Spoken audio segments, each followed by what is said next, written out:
Welcome to No Compromises, a peek into the mind of two old web devs who have seen some things. This is Joel. And this is Aaron.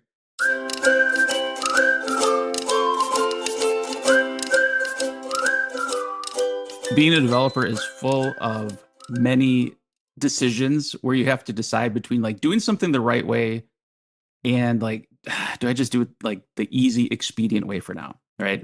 We deal with this all the time. And a lot of Right. times it has to do with code, but I'm going to talk about it from a different perspective, which is sort of like project setup and infrastructure and all that. And specifically, like when we're working with a non-technical client hmm who's never, before they talk to us, they wouldn't have no clue what GitHub is, right? So, Right. but we use GitHub. We need to have a Git repo. So, like, this is one of those things where it's like, all right, do I walk them through creating an organization and inviting me to it?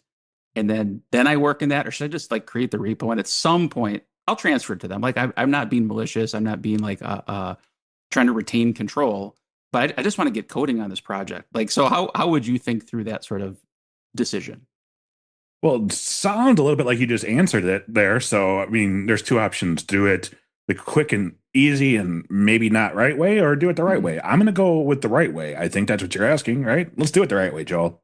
All right, you passed the test. No, I bring this up because that particular example probably isn't the worst. In fact, like with our clients, I even have a one-page PDF that I send them that walks them through setting up a GitHub org and inviting me to us. And even the most non-technical client has not had trouble doing that. So that one is kind of obvious, but I think it's worth bringing up because that's one example of a lot of different things that come up in the life of a project where it's like, do I pause and involve this other person where I'm going to have to like help them because that is the right way to do it, or do I do the easy thing with the intention of coming back? It's almost like technical debt, but like at the project setup level. Yeah, I think that's a good way to question it. Is it, are we adding on technical debt? That's a good way to, because as programmers, we always say like, oh, they're making us have this technical debt. Like it's oftentimes the business that's pushing us forward when we want to fix stuff. And so you have the choice at the very beginning if you want to do stuff the right way, or do you want to start with technical debt? Yeah. And that's assuming that you'll remember to move that over there. That's assuming that the client then, can continue to pay you. You can part ways with them amicably Right. and still have control of their code if you did it the wrong way. Yeah. So there's a lot of reasons why this would be a problem to do it the quick, easy way right away. Yeah. And I'm framing this because I wanted to talk about it. And just to be clear, we do set this up the right way. We have our clients set it up. We don't own any of the important assets. Um, but at the same time, like we do join projects where it was not done this way. And it causes problems. And it's not, I really don't think most developers are not like, oh, I'm going to do this so I can retain ownership and like hold something over their head if they don't pay me. Like maybe some people do that, but like in my experience, that's not what it is. It's probably more like, oh, I just haven't gotten to that yet. Like I want to be writing code. I want to ship the first demo. I don't want to even waste an hour trying to walk them through setting up a GitHub org for me. So I think it's worth calling out. And I like the idea of tying it to sort of just taking pride in your craft and like doing it the right way and even explaining to the client who may not even want to do this. Like, why are you giving me this homework? I'm doing this for you, and here's why. I know you love me and you're never gonna want to not work with me, but you are gonna probably want to not work with me at some point. That's fine. This is gonna make all that easier down the road. And it's sort of like it shows you are looking out for their interests. And it actually builds trust, even though it could start as a little bit of an annoyance that you're giving them a task to do. See, and I would go the other direction is my experiences with majority of clients don't know to even be annoyed that I'd be asking them to do this because they wouldn't Okay. know that they were supposed to, and they wouldn't know that they have to play any part in the role Mhm. whatsoever. So when you're saying like, well, they might be annoyed and that's kind of what it pulled off, I think it's that my experience has been developers don't think about it. Maybe we'll do it later, and clients never know to ask for it. Yeah, absolutely not. Yeah, they don't. So I don't think that they'd be irritated. I think that they'd be like, oh, okay, this is part of the test. So the Yeah. way I would approach that instead when I began, there's no discussion about whether it's better for them or not. This is what happens. Okay. Like you don't have an alternative. Like, oh, you're giving me this work? Yeah, yeah, this is the beginning of the project. You do this part and I'll do the rest. Thank you.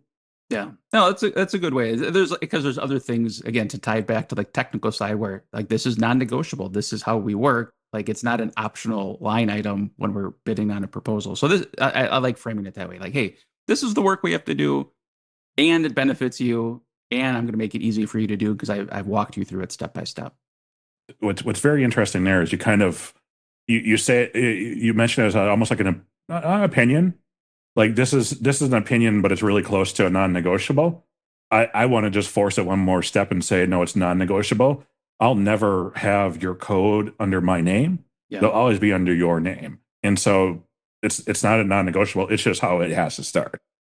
Yeah. And so while you were talking, I was actually thinking about a long time client of ours that I was having a call with them about something else. And something came up and it was like it's a great relationship. There's no tension, nothing, but they're like they were kind of hedging around this question of um like what if you weren't here anymore? Like how would we keep going with this? And like so they were basically trying to ask, hey, are we dependent on you for like for everything that we need? Because the app we built them essentially runs their whole business. And so what was great was being able to answer them. In fact, we were on a call on Zoom, did screen share. Went into GitHub. I said, by the way, remember, this is your GitHub. You invited me to it. And in the README, it was literally step by step. Here's how to run the project. Here's how it's deployed. And they're like, oh, that's so great. I'm so glad you did that. That's wonderful. And so it was, maybe even a little education, not just on the account ownership and things like that, but even the technical knowledge around the project and how it all works. We got your back. Speaking to the client, we have your back on this. We don't ever want to be in a position where you feel like you're stuck working with us. Yeah, this all makes sense. And really, when you said, like, is this to move past or move me out of the project or whatever, the client was probably asking more about disaster recovery. Like, what if our programmer just got hit by a bus? And so it's not always like trying to like tell the client, we want you to move me on and like get rid of me. Sometimes it's just the world happens too. And the client wants to be prepared. They're doing their research.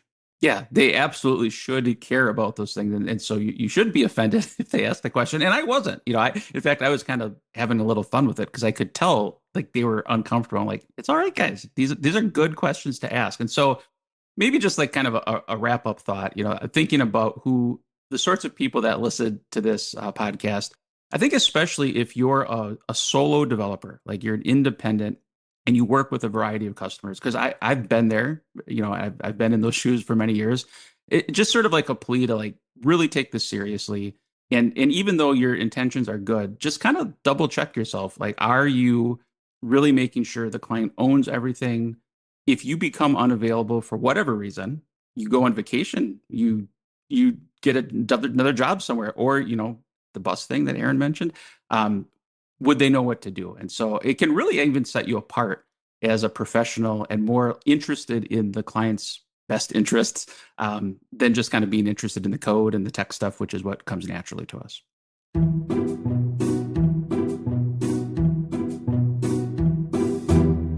So, Joel, today let's talk a little bit about politics. What now?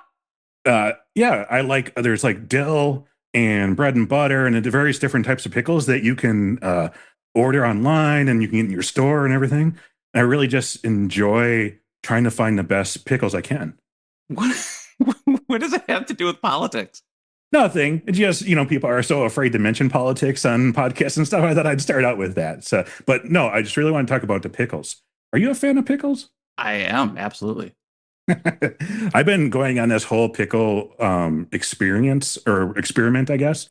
I have now kept a spreadsheet of 30 different brands of pickles that I've tried. Oh boy. I've ordered them all over. And so this is kind of my plea to everyone else there is I really like a nice garlicky dill, not spicy pickle that doesn't taste sweet. And a lot of times I think that there's like some either sugar or the way that the vinegar kind of like ferments tastes a little sweet. I don't like that sweet taste. And not spicy either. Not spicy either, because sometimes people use that to cover it up. I just want a nice dill, pickle-y, sort of, maybe a little bit of garlic in there. And the crunches, oh, Are we Do you have talking any whole suggestions? pickles, spears? Does it matter? It doesn't matter. Like, I think one of them, there's like a Clausen's brand that's spears that I really love. They're nice and firm and crunchy and just dilly enough. They come in the refrigerator section. Yep. But yeah, I'm open to any suggestions on how I can make my pickle experience better. I'm with you on that. And I just also want to commend you that you stuck with a spreadsheet and you didn't go straight to building the SaaS app. As a solo dev, it can be hard to get more tips and tricks besides what we just have in the podcast or in the newsletter. Head over to our website, masteringLaravel.io, click on community, and check out another option for solo devs and Laravel developers to get support.